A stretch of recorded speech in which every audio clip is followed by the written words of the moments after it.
Good morning, students. This is BL Soni here, PGT English GPS School, Gudda Gorji. I hope that you will be very fine at your home because this is lockdown period, and in this period we all are facing many problems. So I request you, please stay home, stay safe, because you know very well that your school has started online classes for all of the students. My first online class of English subject, I want to discuss about poems. Rainbow जो book है, आपको पता है कि आपकी दो किताबें हैं, उनमें एक का नाम रेनबो, एक का नाम पनोरमा है। रेनबो बुक में आपकी 5 पोइम्स दी हुई है, जिसमें मैं पहली पोइम द नोबल नेचर, उसके बारे में आपको यहाँ बताने जा रहा हूँ। तो देखो, सबसे पहले मैं आपको पोइम के बारे में बता देता हूँ, द नोबल नेचर। बेटा, इसका मतलब होता है उत्तम स्वभाव। अपन कह सकते हैं उत्तम प्रकृति। उत्तम स्वभाव और प्रकृति में क्या अंतर है? स्वभाव किसी भी व्यक्ति विशेष का जो तरीका है, उसकी जो हैबिट से अपन लोग इसका अर्थ लगा सकते हैं कि यहाँ पर एक व्यक्ति विशेष के स्वभाव के बारे में बताया गया है। उसकी तुलना कवि के द्वारा प्रकृति के 2 प्रतीकों से की गई है। सबसे पहले बता दूं, कवि कहना चाहता है, कवि बेन जॉनसन कहना चाहता है कि एक मनुष्य को लंबा जीवन या सारहीन जीवन नहीं जीना चाहिए, क्योंकि लंबा जीवन जीने में कोई सार नहीं है। वह अपने जीवन के जो वास्तविक मूल्य हैं उनको वो पहचान नहीं पाता है। कवि के द्वारा यहाँ पे एन ऑक और ए लिली का उल्लेख किया गया। जैसा कि ओक का जो पेड़ है वह लंबे समय तक जीवित रहता है, और लिली है एक पुष्प है। कवि ने एक जगह इसको फ्लावर एंड प्लांट भी कहा है। एक पुष्प है बेटा, ये एक दिन, केवल और केवल एक दिन जीता है। कह सकते हैं कि it blooms in the daylight and dies in the night at the same day. समझ रहे हो मेरी बात? कि यह दिन के प्रकाश में खिलता है और रात्रि में उसी दिन समाप्त हो जाता है। कवि के द्वारा कहा गया, कवि प्रकृति से 2 प्रतीक काम में लेता है, एन ओक, ए लिली। ओक एक विशाल पेड़ है, लिली एक पुष्प है, कुमुदनी का पुष्प है।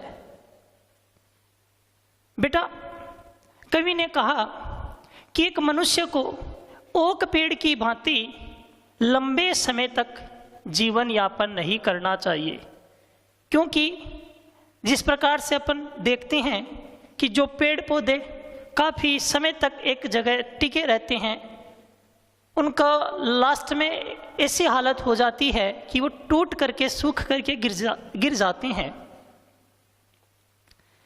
तो कवि ने कहा कि एक जो ओक का पेड़ है वह लंबे समय तक अपनी स्थान पे खड़ा रहता है, उसकी तरह एक व्यक्ति को अपना जीवन नहीं जीना चाहिए, क्योंकि उसकी तरह जीवन जी करके व्यक्ति अपने जीवन में महान नहीं बन सकता बेटा, महान नहीं बन सकता।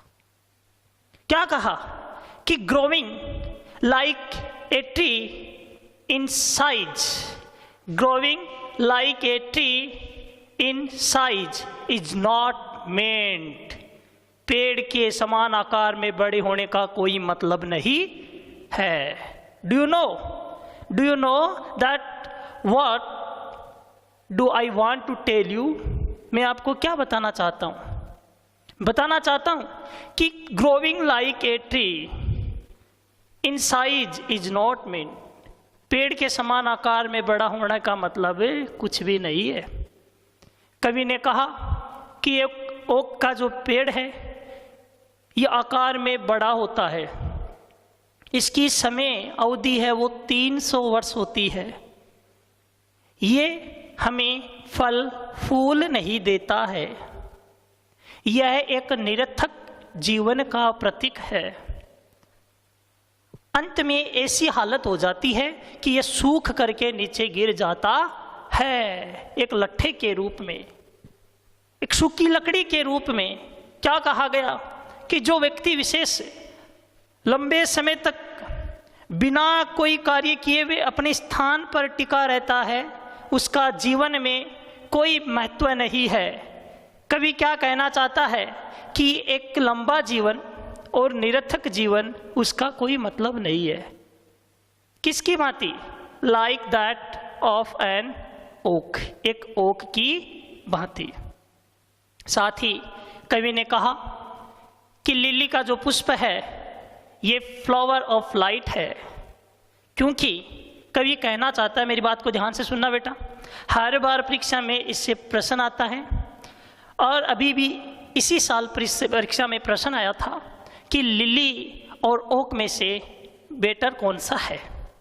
तो मैं बता दूं कि लिली और ओक के माध्यम से कवि ने कहा कि लिली का जो पुष्प है ये एक दिन जीवित रहता है, ये जिस दिन खिलता है उसी दिन रात्रि में समाप्त हो जाता है, एक सार्थक जीवन का प्रतीक है। क्या कहा कि ए meaningful and short life like that of a lily is worthwhile, कि लिली के समान सार्थक जीवन जीने में ही सार है।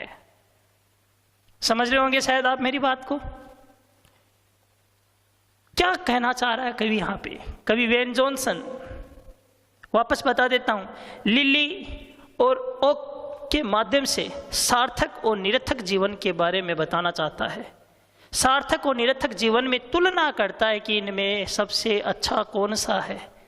कभी लिली का उदाहरण देकर के कह रहा है कि लघु जीवन जी करके अपन अपने जीवन में अचीवमेंट्स को प्राप्त कर सकते हैं, उपलब्धियों को प्राप्त कर सकते हैं। इसी के लिए कवि ने एक सुंदर बात कही है यहाँ पे कि कहा गया कि एक मनुष्य अपने जीवन को परफेक्ट कैसे बना सकता है। कवि ने कहा कि मनुष्य लिली की भांति सार्थक जीवन जी करके, छोटा जीवन जी करके, उत्तम कार्यों का मिश्रण डाल करके अपने जीवन को महान बना सकता है। समझ गए बेटा? आगे देखो, कवि ने कहा कि लिली एक फ्लावर ऑफ लाइट है, दिन के प्रकाश में खिलता है, रात्रि में समाप्त हो जाता है। कवि कहना चाहता है, क्या कहना चाहता है? कवि बोल रहा है कि लिली का जो पुष्प है ये सार्थक जीवन का प्रतीक है। इसका जीवन चक्र छोटा होता है, ये अपनी सुंदरता से हमें आकर्षित करता है। प्रश्न आता है, how does a lily attract us? Lily हमें कैसे आकर्षित करता है? तो क्या लिखोगे?